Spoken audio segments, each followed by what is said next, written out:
E aí, pessoal, boas-vindas a mais um guia visual trazido até vocês pela Ford College. Hoje, a nossa oficina de desenvolvimento está com as portas escancaradas. O projeto na nossa bancada é quase um esquema de cientista maluco. A gente vai construir a nossa primeira invocação cruzada de programas, a famosa CPI, na Solana. Então, ajustem aí os óculos de proteção, porque é hora de dar vida a essa invenção. Bom, para garantir que a nossa engrenagem não exploda logo no primeiro teste, a gente vai seguir um roteiro bem rigoroso. Vamos passar pelo plano de construção, forjar o nosso programa-alvo, configurar o nosso controle remoto, dar a ignição na máquina, fazer um pit stop na nossa oficina de reparos para ver os erros mais comuns e, claro, mapear os próximos passos dessa jornada. Então, bora mergulhar no nosso plano de construção e preparar a nossa área de trabalho. Essa montagem prática de hoje é a continuação direta da nossa base teórica sobre configuração de CPI e compartilhamento de estado. Chegou aquele momento maravilhoso de colocar a mão na graxa e conectar as peças de verdade. Mas olha só, antes de a gente apertar o primeiro parafuso, precisamos entender as leis da física desse nosso ambiente. Sabe a estrutura Count Meta na Solana? Ela é absolutamente implacável. Imagina que ela é tipo um manifesto de carga de um navio gigante. Ela dita a ordem exata das contas, quem assina, quem pode ler, quem pode gravar. Se tiver uma vírgula fora do lugar, meu amigo, o porto rejeita sua remessa inteira na hora. Dando uma olhada nesse esquema super organizado aqui na nossa prancheta, a gente tem exatamente o layout que precisamos para montar nosso workspace. Tem o arquivo central cargo.tomo, que rege a orquestra toda, o programa-alvo, que vai segurar o nosso contador, o programa chamador, que funciona como o nosso disparador remoto, e, claro, o nosso laboratório, que são os testes de integração, onde a gente vai provar que a mágica acontece. Beleza, vamos focar agora em criar o nosso programa-alvo, que eu gosto de chamar de o contador mecânico. Vamos forjar a peça de hardware que fica lá na ponta da operação. Um programinha bem simples cuja única missão na vida é receber um sinal e alterar a própria contagem com segurança. O mecanismo interno dessa maquininha bate num ritmo perfeito de 3 tempos. Primeiro, ela inspeciona a conta e lê os primeiros 8 bytes como um número não sinalizado. Depois, a engrenagem dá aquele clique incrementando o valor em mais 1. E por fim, o braço robótico vai lá e grava esse novo número direto no registro permanente. Simples, super focado e direto a ponto. Mas pausa rápida para nossa regra de ouro, porque isso aqui é crucial. Antes de sequer pensar em mudar qualquer dado, o programa-alvo tem que verificar de forma implacável se ele mesmo é o dono, o verdadeiro owner da conta que está tentando modificar.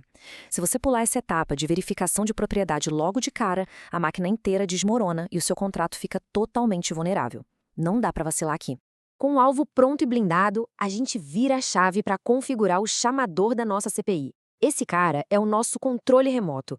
É ele que vai disparar as instruções de longe, atravessando aquele ambiente todo isolado, só para dar um empurrãozinho que a nossa engrenagem precisa. Para montar esse controle remoto, a gente precisa de uma sintonia bem fina. No passo 1, a gente aponta a antena da instrução direto para o ID do nosso programa-alvo. No passo 2, a gente empacota a conta do contador e olha o detalhe. Passamos ela com a flag mutável no account meta. A gente está literalmente gritando para o sistema, ei, os dados aqui vão mudar. Aí no passo 3 é só apertar o grande botão vermelho e invocar a execução. E cara, isso ilustra perfeitamente uma das escolhas mais importantes que a gente faz na engenharia aqui. Temos o invoke e o invoke underline signed. O invoke padrão é aquela chamada direta, quando uma carteira normal já assinou tudo. Já o invoke underline signed é tipo uma assinatura digital invisível gerada pelo próprio programa.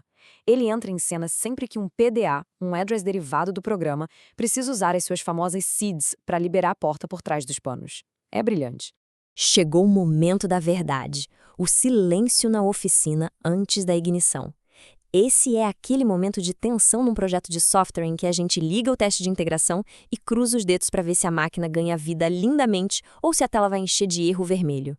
A gente faz isso num ambiente super seguro. Claro, sem torrar moedas numa rede pública ainda. A sequência é subir o nosso pequeno universo simulado, que é o validador local. Depois, fazemos o deploy das 2 peças, o alvo e o chamador.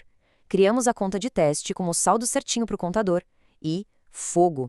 Executamos a instrução através do nosso harness de testes.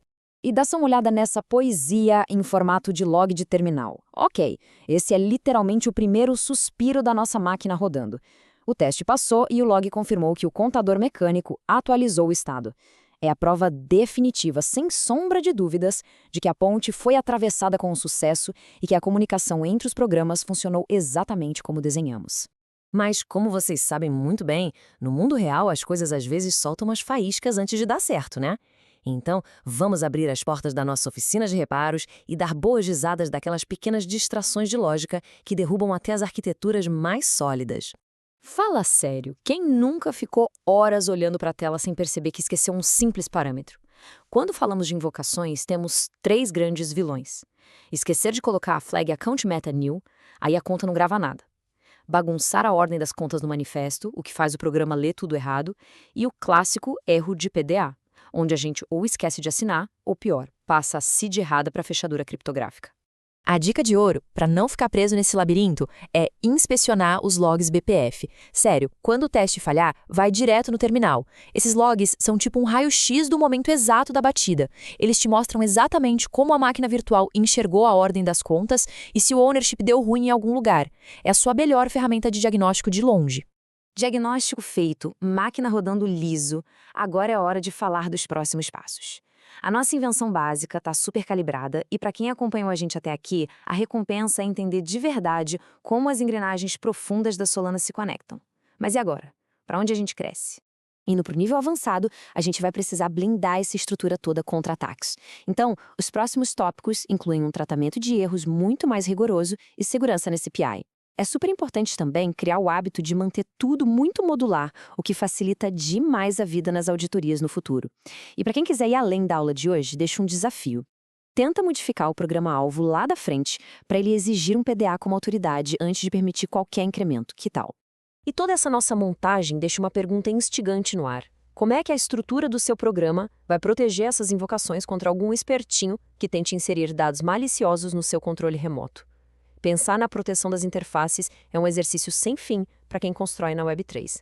Pessoal, valeu demais por acompanharem mais essa oficina. Para mergulhar de cabeça em CPIs e explorar um universo gigantesco sobre Solana e Web3, deem um pulo lá em ford.college, continuem lapidando os seus códigos, sigam inventando e até a nossa próxima explicação técnica.